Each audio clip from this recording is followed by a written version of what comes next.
नमस्कार, मी अमित कोळेकर. तरुण भारतच्या न्यूज बुलेटिनमध्ये आपल्या सर्वांचं स्वागत. आता पाहूयात दिवसभरातील महत्त्वाच्या घडामोडी. येत्या 5 जानेवारीपासून काँग्रेसच्या वतीने देशभरात मनरेगा बचाव मोहीम सुरू करेल, अशी घोषणा काँग्रेसचे राष्ट्रीय अध्यक्ष मल्लिकार्जुन खरगे यांनी आज शनिवारी केली. या मोहिमेत महात्मा गांधी राष्ट्रीय ग्रामीण रोजगार हमी कायदा अर्थात मनरेगा हा जन आंदोलनाचा केंद्रबिंदू असेल, असेही त्यांनी काँग्रेस कार्यकारिणी बैठकीनंतर बोलताना स्पष्ट केले. या दरम्यान लोकसभेतील विरोधी पक्षनेते राहुल गांधी यांनी खरगेंच्या आवाहनाला पाठिंबा दिला आहे. यावेळी खरगे म्हणाले की काँग्रेस नेत्यांनी मनरेगा वाचवण्याचा संकल्प केला आहे. पक्ष या मुद्द्यावर जनतेपर्यंत पोहोचेल, सरकारच्या निर्णयाला विरोध करेल. मनरेगा ही केवळ एक योजना नाही, तर घटनात्मकदृष्ट्या हमी दिलेला काम करण्याचा अधिकार आहे. ती कमकुवत करणे किंवा रद्द करणे ही गरीब आणि मजुरांच्या हक्कावर थेट हल्ला आहे. मनरेगा रद्द करण्याच्या निर्णयामुळे लोक संतप्त आहेत आणि सरकारला त्याचे परिणाम भोगावे लागतील. काकती नजीक राष्ट्रीय महामार्गावर मालवाहतूक करणाऱ्या ट्रक आणि बोलेरो वाहनाच्या भीषण अपघातात 4 जण जखमी झाले आहेत. दोन्ही वाहने बेळगावकडे जात असताना हा अपघात घडला. प्रत्यक्षदर्शीच्या माहितीनुसार बोलेरो वाहन रस्त्याच्या कडेला थांबलेला असताना मागून येणाऱ्या ट्रकने जोरदार धडक दिली. धडकेनंतर बोलेरो वाहनाचे मोठ्या प्रमाणात नुकसान झाले असून 4 जखमी झाले आहेत. जखमींमध्ये विजय, मोमीन, बजरंगी आणि शाशावणी यांचा समावेश आहे. त्यापैकी एकाची प्रकृती गंभीर असून तो अपघाताच्या ठिकाणी बेशुद्ध अवस्थेत आढळून आला होता. पोलिसांनी तात्काळ घटनास्थळी धाव घेत सर्व जखमींना बिम्स रुग्णालयात दाखल केले. अपघाताचे स्वरूप इतके मोठे होते की दोन्ही वाहनांचे मोठ्या प्रमाणात नुकसान झाले आहे. या घटनेमुळे काही काळ महामार्गावरील वाहतूक ठप्प झाली होती. पुढील तपास काकती पोलीस करत आहेत. महाराष्ट्र अंमली पदार्थ विरोधी टास्क फोर्सने बेंगलोर येथे धडक कारवाई करत एमडी अर्थात मेगा ड्रग्ज तयार करणारे 3 कारखाने उद्ध्वस्त केले आहेत. या कारवाईत सुमारे 55,88,90,000 रुपयांचा मुद्देमाल जप्त करण्यात आला असून आंतरराज्यीय अंमली पदार्थ तस्करीच्या मोठ्या राकेटचा पर्दाफाश करण्यात आला आहे. महाराष्ट्र सरकारने अंमली पदार्थ तस्करी विरोधी प्रभावी कारवाईसाठी ENTFची स्थापना केली असून राज्यातील 7 विभागीय कार्यालयामार्फत ही मोहीम राबवली जात आहे. तपास व तांत्रिक विश्लेषणादरम्यान बेळगाव येथील प्रशांत यल्लाप्पा पाटील याचे नाव पुढे आले आहे. पुढील तपासात बेंगळुरू शहरात 3 ठिकाणी एमडी ट्रकची निर्मिती सुरू असल्याचे निष्पन्नही झाले. त्यानुसार पोलीस पथकाने राजस्थानचा रहिवासी असलेला सुरोज रमेश यादव आणि मलखान रमखान बिश्नोई हे बेंगळुरूमध्ये अवैधरित्या एमडी ड्रग्ज तयार करत असल्याच्या आरोपावरून ताब्यात घेण्यात आले आहेत. विद्यार्थिनीशी गैरवर्तन केल्याच्या आरोपावरून प्रभारी मुख्याध्यापकाला अखेर अटक करण्यात आली आहे. बेळगाव ग्रामीण पोलिसांनी गुरुवारी संबंधिताला अटक करून न्यायालयासमोर त्याला हजर केले असता न्यायालयाने त्याला 14 दिवसांची न्यायालयीन कोठडी सुनावली आहे. कल्लाप्पा पिराजी बेळगावकर, वय वर्ष 52, मूळ राहणार बिजगर्णी, सध्या राहणार हिंडलगा, असे अटक करण्यात आलेल्या प्रभारी मुख्याध्यापकाचे नाव आहे. या प्रकरणाचा तपास बेळगाव ग्रामीणचे ACP गंगाधर BM हे करीत आहेत. कर्नाटक विधिमंडळाच्या हिवाळी अधिवेशनादरम्यान 12 डिसेंबर रोजी बेळगाव पश्चिम भागातील एका गावात संतप्त जमावाने संबंधित मुख्याध्यापकाला मारहाण केली होती. या घटनेचे व्हिडिओ सोशल मीडियावर व्हायरल झाले होते. या प्रकरणी कोणतीही तक्रार दाखल न झाल्याने बेळगाव ग्रामीण पोलिसांनी 14 डिसेंबर रोजी स्वतःहून फिर्याद नोंदवली होती. पोलिसांच्या भूमिकेबाबत संशय व्यक्त करीत काही नेत्यांनी कारवाईला विलंब झाल्याचा आरोप केला होता. अखेर गुरुवारी आरोपीस अटक करण्यात आल्याची माहिती वरिष्ठ पोलीस अधिकाऱ्यांनी दिली आहे. बेळगाव शहरातील BJPS समिती संचलित विविध शाळा आणि महाविद्यालयांच्या वतीने वार्षिक स्नेहसंमेलन व सांस्कृतिक कार्यक्रमांचे शानदार आयोजन करण्यात आले आहे. सोमवार दिनांक 29 डिसेंबर आणि मंगळवार दिनांक 30 डिसेंबर रोजी खानापूर रोड येथील रेल्वे ओव्हरब्रिज जवळील मराठा मंदिर येथे हा कार्यक्रम संपन्न होणार आहे. सोमवार दिनांक 29 डिसेंबर रोजी रामकुमार जांगरा बालवाडीतर्फे चिमुकल्यांचा नृत्य आणि संगीताचा आविष्कार ब्ल्यू मून 2025 सायंकाळी 4 वाजता. तसेच मंगळवार दिनांक 30 रोजी सकाळी 9:30 वाजता MV Herwadkar English medium high school प्राथमिक विभाग भाग्यनगरतर्फे मधुरंग वार्षिक स्नेहसंमेलन. तसेच त्याच दिवशी सायंकाळी 4 वाजता MV Herwadkar English medium high school Tilakwadi तसेच मराठी शिक्षक प्रशिक्षण महाविद्यालय आणि JN Bhandari school of art Shinoli यांचा प्रतिबिंब 2025-26 कार्यक्रम सादर होणार आहे. या 2 दिवसीय स्नेहसंमेलनाचे थेट प्रक्षेपण तरुण भारत न्यूज या YouTube चॅनलवरून दाखविले जाणार असून अनुपस्थित पालक, माजी विद्यार्थी व नागरिकांना आपल्या मोबाईलवर पाहता येणार आहे. रामदुर्ग तालुक्यातील पदमंडी गावाजवळ शुक्रवारी दुपारी एक हृदयद्रावक घटना घडली. अंघोळीसाठी कालव्यात उतरलेल्या 2 10 वर्षीय शाळकरी मुलांचा बुडून मृत्यू झाला. मृत मुलांची नावे मुलगा हनुमंत दुर्गाप्पा हगेद, वय 10, राहणार चंचनूर आणि भाचा बसवराज रमेश सोमण्णावर, वय वर्ष 10, राहणार यड्रागी, सध्या राहणार चंचनूर असे समजते. शाळेला सुट्टी असल्याने ही दोन्ही मुले दुर्गाप्पा हगेद यांच्यासोबत शेळ्या चारण्यासाठी गेली होती. दुपारी 1:30च्या सुमारास मुले घरी परत न आल्याने त्यांचा शोध घेण्यात आला. पदमंडी हद्दीतील कालव्याकाठी त्यांचे कपडे आढळले. पाण्यात शोध घेतला असता दोन्ही मुले झोडपात अडकल्याचे दिसून आले. त्यांना बाहेर काढेपर्यंत त्यांचा मृत्यू झाला होता. कटकळ पोलिसांनी या घटनेची नोंद केली असून अधिक तपास सुरू केला आहे. म्हैसूर येथील जगप्रसिद्ध अंबाविलास राजवाड्याच्या प्रवेशद्वाराजवळ गुरुवारी रात्री हेलियम सिलेंडरचा भीषण स्फोट होऊन 2 जणांचा दुर्दैवी मृत्यू झाला. फुग्यामध्ये गॅस भरत असताना अचानक हा स्फोट झाला. या दुर्घटनेत मूळचा उत्तर प्रदेश कनौज येथील 40 वर्षीय फुगे विक्रेता सलीम याचा जागीच मृत्यू झाला, तर अन्य 5 जण गंभीर जखमी झाले होते. त्यापैकी नंजनगुंड येथील मंजुळा या महिलेचा शुक्रवारी उपचारादरम्यान मृत्यू झाला. सध्या इतर 5 जखमीवर म्हैसूर येथील केआर इस्पितळात उपचार सुरू असून त्यांची प्रकृती स्थिर करण्यासाठी प्रयत्न केले जात आहेत. या घटनेची गांभीर्याने दखल घेत कर्नाटकाचे गृहमंत्री डॉक्टर जी परमेश्वर यांनी पोलीस अधिकाऱ्यांना या प्रकरणाची सखोल चौकशी करून अहवाल सादर करण्याचे निर्देश दिले आहेत. पत्नीच्या छेडछाडी प्रकरणी जाब विचारल्याच्या रागातून झालेल्या खून प्रकरणात न्यायालयाने दोघा आरोपींना जन्मठेपेची शिक्षा सुनावली आहे. प्रशांत दत्तात्रय सार्वेकर आणि दत्तात्रय उर्फ दत्ता काशीनाथ सार्वेकर दोघेही राहणार खानापूर, जिल्हा बेळगाव अशी दोषी ठरवण्यात आलेल्यांची नावे आहेत. खानापूर येथील बाहेरगल्ली परिसरात ऑक्टोबर 2022 मध्ये ही घटना घडली होती. आरोपी प्रशांत सार्वेकर हा फिर्यादी मेघा मारुती उर्फ कृष्णा जाधव यांच्याकडे वाईट नजरेने पाहत व पाठला करीत असल्याने तिचे पती मारुती जाधव यांनी त्याला जाब विचारला होता. या रागातून आरोपी प्रशांत व दत्तात्रय उर्फ दत्ता यांनी कट रचून 30 ऑक्टोबर 2022 रोजी मारुती जाधव यांना लाकडी दांडुका व चाकूने बेदम मारहाण करून निर्गुण खून केला होता. या प्रकरणाच्या अंतिम सुनावणीत अतिरिक्त जिल्हा व सत्र न्यायाधीश संध्या यांनी दोन्ही आरोपींना दोषी ठरवून जन्मठेपेची शिक्षा व प्रत्येकी 40,000 रुपयांचा दंड ठोठावला आहे. सरकारी वकील म्हणून DH ओसवाल यांनी काम पाहिले. बेळगाव उत्तरचे आमदार आसिफ सेठ यांनी युवा नेते अमान सेठ यांच्यासह अंजनेनगर येथील शासकीय शाळेला भेट देऊन रोटरी क्लब ऑफ सनराईज तर्फे दत्तक घेण्यात आलेल्या शाळेच्या नामफलकाचे अनावरण केले. सार्वजनिक शिक्षणाला पाठबळ देण्याच्या उपक्रमाअंतर्गत रोटरी क्लब ऑफ सनराईजने ही शाळा दत्तक घेतली आहे. यावेळी आमदार सेठ यांनी शाळेच्या शैक्षणिक सुविधांमध्ये सुधारणा करण्यासाठी योगदान दिल्याबद्दल रोटरी क्लबचे कौतुक केले. त्यांनी शिक्षक व विद्यार्थ्यांशी संवाद साधत दर्जेदार शिक्षणाचे महत्त्व आणि शासकीय शाळा सक्षम करण्यासाठी समाजाच्या सहभागाची आवश्यकता अधोरेखित केली. युवा नेते अमान सेठ यांनी विद्यार्थ्यांना अभ्यासावर लक्ष केंद्रित करून उपलब्ध सुविधांचा योग्य उपयोग करण्याचे आवाहन केले. या कार्यक्रमाला रोटरी क्लब ऑफ सनराईजचे सदस्य, शाळेचे शिक्षक, कर्मचारी आणि स्थानिक नागरिक उपस्थित होते. बेकिनकेरे गावामध्ये येणाऱ्या काळात पार पडणाऱ्या श्री महालक्ष्मी देवी यात्रा महोत्सवाच्या तयारीच्या अनुषंगाने गावातील सर्वांगीण विकासासाठी 3 कोटी रुपयांची विविध विकास कामे हाती घेण्यात आली आहेत. या कामांची प्रगती पाहणी मंत्री लक्ष्मी हेब्बाळकर यांच्या उपस्थितीत नुकतीच पार पडली. यावेळी मंत्री हेब्बाळकर यांनी कामांची गुणवत्ता राखून ती निर्धारित वेळेत पूर्ण करण्याचे निर्देश संबंधित गुत्तेदारांना दिले. यामुळे यात्रोत्सवात येणाऱ्या भक्तांना व ग्रामस्थांना कोणतीही गैरसोय होऊ नये याकडे विशेष लक्ष देण्यात येणार आहे. या पाणीवेळी काडा अध्यक्ष युवराज कदम, जयवंत सावंत, मल्लाप्पा गावडे, गजू मोरे, अरुण गावडे, महादेव बांदगे आणि इतर स्थानिक प्रतिनिधी उपस्थित होते. ग्रामस्थांच्या अपेक्षा लक्षात घेऊन यात्रेपूर्वी सर्व सुविधा सज्ज करण्याचा निर्धार प्रशासनाने व्यक्त केला आहे.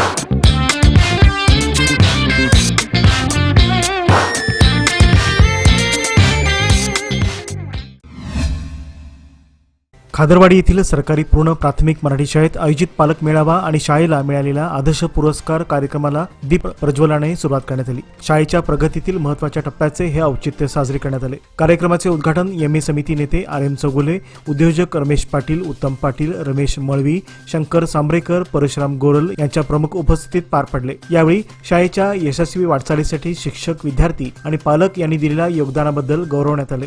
शाळेला मिळालेला आदर्श शाळा पुरस्कार ही संपूर्ण गावासाठी अभिमानाची बाब असल्याचे उपस्थित वक्त्यांनी मनोगत व्यक्त केले. या कार्यक्रमाला पालक व ग्रामस्थ बहुसंख्येने उपस्थित होते. शाळेच्या उत्तरोत्तर प्रगतीसाठी सहकार्य करण्याचे आवाहन यावेळी करण्यात आले. सार्वजनिक ठिकाणी गांजा सेवन करणाऱ्या शास्त्रीनगर येथील एका तरुणास शहापूर पोलिसांनी अटक केली आहे. गुरुवारी ही कारवाई करण्यात आली असून पोलीस आयुक्त भूषण बोरसे यांनी एका पत्रकाद्वारे ही माहिती दिली आहे. उत्कर्ष उर्फ बाबू सुनील वर्मा, वय वर्ष 24, राहणार शास्त्रीनगर असे त्याचे नाव आहे. पोलीस उपनिरीक्षिका NS बसवा यांनी बसवान मठ गल्लीजवळ त्याला ताब्यात घेतले. त्याची वैद्यकीय तपासणी केल्यानंतर त्यांनी गांजा सेवन केल्याचे निष्पन्न झाले. त्यानुसार त्याच्यावर अंमली पदार्थ प्रतिबंध कायदा 27B अन्वये FIR दाखल करण्यात आला आहे.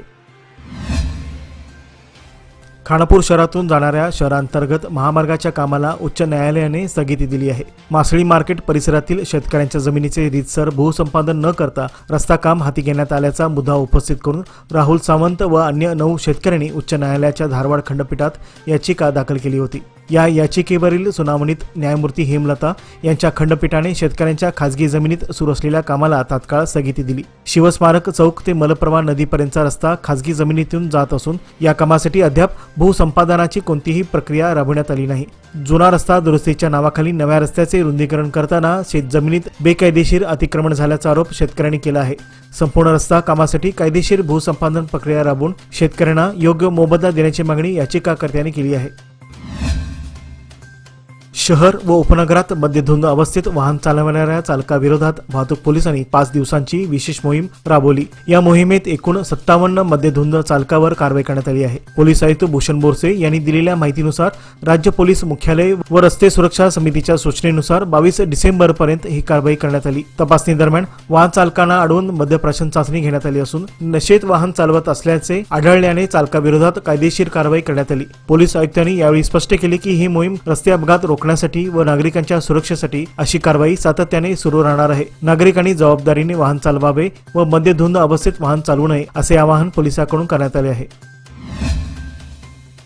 आज शनिवारी नवी दिल्ली येथे इंदिरा भवन येथे पार पडलेल्या काँग्रेस कार्यकारिणी समितीच्या बैठकीत महात्मा गांधी राष्ट्रीय ग्रामीण रोजगार हमी योजना अर्थात मनरेगाच्या नावात व रचनेत बदल करून रोजगार हमी योजनेवर घाला घालण्याचा केंद्र सरकारच्या निर्णयाचा एकमुखाने तीव्र निषेध व्यक्त करत असल्याचे मत नेते राहुल गांधी यांनी केले. नागरिकांच्या हितासाठी सुरू असलेली ही योजना बंद करण्याचा घाट केंद्र सरकारने घातला आहे. या निर्णयामुळे देशाच्या संघराज्य रचनेला आणि गरिबांच्या हक्काला धोका पोहोचत असल्याचे त्यांनी सांगितले. केंद्र सरकारचे हे पाऊल देशविरोधी आणि राज्याचे स्वातंत्र्य झाकणारे असल्याचे ठाम मत बैठकीत मांडण्यात आले. या बैठकीत आगामी विधानसभा निवडणुकांची तयारी, मत चोरण्याच्या प्रकारांना रोखण्यासाठीची रणनीती तसेच देशासमोरील प्रमुख आव्हानावर चर्चा पार पडली. विविध राज्यातील राजकीय घडामोडींचा आढावा यावेळी घेण्यात आला. काँग्रेस पक्षाने देशातील सामान्य जनतेसाठी असलेल्या कल्याणकारी योजनांमध्ये हस्तक्षेप न करण्याची केंद्र सरकारला मागणी केली असून गरिबांच्या हक्कासाठी काँग्रेसचा संघर्ष सुरूच राहील असा संदेश बैठकीतून देण्यात आला. यावेळी काँग्रेस पक्षाचे राष्ट्रीय अध्यक्ष मल्लिकार्जुन खरगे, राहुल गांधी, सोनिया गांधी, कर्नाटकाचे मुख्यमंत्री सिद्धरामय्या यासह इतर नेते उपस्थित होते. पतंगाने मला काय शिकवलंय सांगू? वर जाता जाता दोर सुटू देऊ नका. थोडी तरी इन्व्हेस्टमेंट FD मध्ये नक्की करा, कारण FD आहे तर स्टडी आहे. लोकमान्य FD सोबत मिळवा best interest rate. Lokmanya FD आहे तर स्टडी आहे.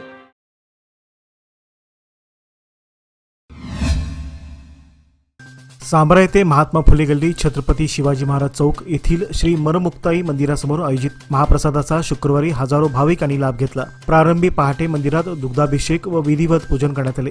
त्यानंतर सभाध्य गावातील सर्व देवतांची पूजा करण्यात आली. कार्यक्रमाचा उद्घाटन समारंभ सकाळी 10 वाजता मान्यवरांच्या उपस्थितीत पार पडला. यावेळी माजी आमदार संजय पाटील, अभय अवलक्की, भाजपा बेळगाव ग्रामीणाध्यक्ष युवराज जाधव, माजी जिल्हा पंचायत सदस्य नागेश देसाई, राजू देसाई आदींनी दीप प्रज्वलन केले. यावेळी देवस्थान कमिटीच्या वतीने प्रमुख पाहुण्यांचा सत्कार करण्यात आला. याप्रसंगी मान्यवरांनी मनोगत व्यक्त केले. माजी ग्रामपंचायत अध्यक्ष विलास खणगावकर, इंजिनियर सागर जोगाणी, देवस्थान कमिटीचे उपाध्यक्ष चक्रू पाटील, ॲडव्होकेट रमेश पाटील आदी उपस्थित होते. सुवासिनींनी उपस्थित महिलांना खण, हळदी कुंकू देऊन स्वागत केले. कार्यक्रम यशस्वी करण्यासाठी मनमुक्ताई देवस्थान कमिटीचे सदस्य, शिवशक्ती युवक मंडळाचे कार्यकर्ते व ग्रामस्थांनी परिश्रम घेतले. बेळगाव जिल्ह्यात बांधकाम व मनरेगा कामगारांची संख्या 15 लाखाहून अधिक आहे. या कामगारांच्या कल्याणासाठी कामगार कल्याण मंडळ बेंगलोर यांनी कर रूपाने मोठ्या प्रमाणात पैसे जमवले आहेत. नियमानुसार ही रक्कम कामगारांच्या कल्याणासाठी वापरावी. वारंवार नवनवीन परिपत्रके काढून कामगारांना त्रास देऊ नये अशी मागणी यावेळी करण्यात आली. यासंबंधी कामगार खात्याच्या अधिकाऱ्यांना ॲडव्होकेट NR लातूर यांच्या नेतृत्वाखाली निवेदन देण्यात आले. यावेळी विनोद पाटील, राहुल पाटील, परशुराम गोजगेकर, रामदास चौगुले आदीसह संघटनेचे पदाधिकारी उपस्थित होते. या निवेदनात 24 प्रमुख मागण्याकडे कामगार आयुक्तांचे व उपायुक्तांचे लक्ष वेधण्यात आले आहे. बेकायदा तांदूळ वाहतूक होत असल्याच्या संशयावरून हिरेबागेवाडी येथे मोठा वाद निर्माण झाला असून चौघा युट्यूबर्सने एका तरुणाकडे पैशाची मागणी केल्याचा आरोप करत त्यांच्या विरोधात एफआयआर दाखल करण्यात आला आहे। या प्रकरणाने परिसरात खळबळ उडाली आहे। बसवराज रामदुर्ग राहणार हिरेबागेवाडी या तरुणाने दिलेल्या तक्रारीनुसार नागरगौडा शंकरगौडा पाटील, ख्वाजा पीर उर्फ गौस संडी, रमेश वडरग्गी आणि दयानंद मराप्पा गोळ या युट्यूबर्सनी बेकायदा तांदूळ वाहतुकीचा आरोप करत त्यांच्याकडे पैशाची मागणी केली। दरम्यान युट्यूबरांनीही 7 जणांविरोधात प्रत्युत्तरादाखल तक्रार दिली असून दोन्ही बाजूंनी पोलिसात तक्रारी दाखल झाल्या आहेत। सध्या या प्रकरणाचा तपास हिरेबागेवाडी पोलीस करीत असून परिस्थितीचा आढावा घेऊन कायदेशीर कारवाई सुरू करण्यात आली आहे। या घटनेने सोशल मीडिया, युट्यूब, पत्रकारिता आणि स्थानिक राजकारण या तिन्ही स्तरावर विविध चर्चांना उधाण आले आहे। बेळगावातील दक्षिण महाराष्ट्र शिक्षण मंडळ संचलित भाऊराव काकतकर महाविद्यालयाच्या एनसीसी विभागातील तब्बल 12 विद्यार्थ्यांची भारतीय सैन्य दलात अग्निवीर म्हणून निवड झाली आहे। या उल्लेखनीय यशामुळे महाविद्यालयाच्या शिरपेचात मानाचा तुरा रोवला गेला आहे। या विद्यार्थ्यांनी लष्करातील विविध पदासाठी निवड होण्यापूर्वी महाविद्यालयात एनसीसी प्रशिक्षण घेतले होते। त्यांच्या या यशाबद्दल महाविद्यालयात सन्मान समारंभ आयोजित करण्यात आला होता। यावेळी संस्थेचे सचिव प्राचार्य विक्रम पाटील आणि सहसचिव पी बेळगावकर यांच्या हस्ते निवड झालेल्या विद्यार्थ्यांचा शाल, श्रीफळ व स्मृतिचिन्ह देऊन सत्कार करण्यात आला। प्रशिक्षणादरम्यान या विद्यार्थ्यांनी शिस्त, देशभक्ती आणि सेवा या मूल्यांची जोपासना केली असून सैन्य दलात कर्तव्य बजावणे ही एक पवित्र सेवा असल्याचे मत प्रमुख उपस्थितांनी व्यक्त केले। मानतेश नगर परिसरात रस्त्याच्या मध्यभागी उघडे व धोकादायक गटार असूनही प्रशासनाने दुर्लक्ष केल्यामुळे अपघाताचा धोका निर्माण झाला होता। विशेषतः रात्रीच्या वेळी आणि पावसात येथील गटार लक्षात न आल्याने वाहनधारक आणि पादचाऱ्यांना जीव घेण्यात धोका उत्पन्न होत होता। या समस्येकडे गांभीर्याने पाहत सामाजिक कार्यकर्त्यांनी स्वतः पुढाकार घेत गटारीभोवती संरक्षण कुंपण उभारले, इशारा फलक लावले आणि तात्पुरती दुरुस्ती केली। नागरिकांच्या सुरक्षेसाठी प्रशासनाने तात्काळ ठोस उपाय योजावेत अशी मागणी स्थानिक नागरिकांकडून करण्यात येत आहे। रहिवाशांनी या उपक्रमाचे कौतुक केले असून प्रशासनाने कायमस्वरूपी उपाययोजना न केल्यास उद्भवणारे मोठे संकट जीवघेणे ठरू शकते असा इशारा देण्यात आला आहे। चिकोडी येथे उद्या रविवारपासून सुरू होणाऱ्या सतीश शुगर्स अवॉर्ड्स कार्यक्रमाच्या ठिकाणी किवड मैदानाला खासदार प्रियांका जारकिहोळी यांनी भेट देऊन तयारीची पाहणी केली। यावेळी ग्रामीण भागातील मुलांना आपली प्रतिभा सादर करण्यासाठी व्यासपीठ निर्माण करून देण्याच्या उद्देशाने मागील अनेक वर्षापासून बेळगाव, गोकाक, यमकनमडी या ठिकाणी सतीश शुगर्स अवॉर्डचे आयोजन केले जाते। आता मागील वर्षापासून चिकोडी येथे सतीश शुगर अवॉर्डचा कार्यक्रम आयोजित केला जात आहे। यंदा चिकोडीतील किवड मैदानावर उद्या रविवार दिनांक 28 डिसेंबर रोजी सायंकाळी 6:30 वाजता उद्घाटन संपन्न होणार आहे। सदर स्पर्धेत प्राथमिक, माध्यमिक व महाविद्यालयीन विद्यार्थी सहभागी होणार असून विजेत्यांना रोख पारितोषिके व आकर्षक बक्षिसे दिले जाणार आहेत। या कार्यक्रमास नागरिकांनी बहुसंख्येने उपस्थित राहण्याचे आवाहन खासदार प्रियांका जारकिहोळी यांनी केले आहे। क्रांतीवीर संगोळी रायण्णा यांचा उत्सव येत्या 12 व 13 जानेवारीला मोठ्या उत्साहात व भव्य स्वरूपात साजरा करण्याचा निर्णय पूर्वतयारी बैठकीत घेण्यात आला। कर्नाटक राज्य वित्त महामंडळाचे अध्यक्ष आणि आमदार महांतेश कौजलगी या बैठकीच्या अध्यक्षस्थानी होते। संगोळी गावातील स्मारक भवनात काल शुक्रवारी बैठक संपन्न झाली। यावेळी क्रांतिकारांच्या शौर्यपूर्ण इतिहासाची ओळख संपूर्ण देशाला व्हावी यासाठी शासनाच्या वतीने विविध उपक्रम राबवले जात असल्याचे सांगितले। उद्घाटनासह सर्व कार्यक्रमात ग्रामस्थांनी मोठ्या संख्येने सहभागी होण्याचे आवाहन करण्यात आले आहे। उत्सवानिमित्त मिरवणूक, लोककला पथकांची निवड करण्यात येणार असून यंदा कुस्ती स्पर्धासोबत दगड उचलण्याची स्पर्धा आयोजित करण्याचा मानस असल्याचे जिल्हाधिकारी मोहम्मद रोशन यांनी यावेळी सांगितले। उत्सव काळात उशिरापर्यंत दुकाने सुरू ठेवण्यास परवानगी देण्यात येणार असून मात्र मद्य विक्रीवर बंदी घालण्यात येणार असल्याचे सांगण्यात आले आहे। कंगराळी खुर्द येथील श्री महादेव मंदिराजवळ सार्वजनिक ठिकाणी हेरोईन या अंमली पदार्थाची विक्री करणाऱ्या 2 जणांना सीसीबी पोलिसांनी आज अटक करून त्यांच्याजवळील 10.15 ग्राम हेरोईनसह एकूण 32,400 रुपयांचा मुद्देमाल जप्त केला आहे। पोलिसांनी अटक केलेल्या आरोपींची नावे महादेव गजानन पाटील वय 27 राहणार माधव रोड कंगराळी खुर्द बेळगाव आणि विनायक सुब्बुराव बेन्नाळकर राहणार पहिला क्रॉस रामनगर बेळगाव अशी आहेत। त्यांच्याजवळील 21,400 रुपये किमतीचे छोट्या छोट्या पोड्यामध्ये बांधलेले 10.15 ग्राम हेरोईन, 10,000 रुपये किमतीचे 2 मोबाईल आणि रोख 1,000 रुपये असा एकूण 32,400 रुपया किमतीचा मुद्देमाल जप्त केला आहे। एपीएमसी पोलीस ठाण्यात गुन्हा नोंद झाला असून अधिक तपास सुरू आहे। खंजर गल्ली बेळगाव येथील सार्वजनिक ठिकाणी मटक्याचे अंक घेणाऱ्या 2 मटका बुकींना मार्केट पोलिसांनी अटक करून त्यांच्याजवळील रोख 2,140 रुपये आणि मटक्याचे साहित्य जप्त केले। पोलिसांनी अटक केलेल्या आरोपींची नावे रफिक हुसेन साब मुल्ला वय 45 राहणार कोतवाल गल्ली बेळगाव आणि हैमन हसन साब चिक्कोडी वय 32 राहणार खंजर गल्ली बेळगाव अशी आहेत। हे दोघे जण शहरातील खंजर गल्ली येथील सार्वजनिक ठिकाणी मुंबई ओसी मटका खेळत असल्याची माहिती मिळताच मार्केट पोलीस ठाण्याचे पोलीस उपनिरीक्षक विठ्ठल हावणनवर आणि त्यांच्या सहकाऱ्यांनी धाड टाकून त्या दोघांना ताब्यात घेतले। तसेच त्यांच्याजवळील रोख 2,140 रुपये आणि अंक लिहिण्यासाठीच्या चिठ्ठ्या जप्त केल्या. या प्रकरणी मार्केट पोलीस ठाण्यात गुन्हा नोंद झाला आहे. याचबरोबर आजचे बातमीपत्र येथे संपले. अधिक माहिती आणि ताज्या घडामोडीकरता पाहत रहा तरुण भारत न्यूज चॅनल. तसेच आमच्या चॅनलला लाईक, शेअर आणि सबस्क्राईब करायला विसरू नका. विश्वासार्ह बातम्यांसाठी दररोज वाचा दैनिक तरुण भारत. धन्यवाद.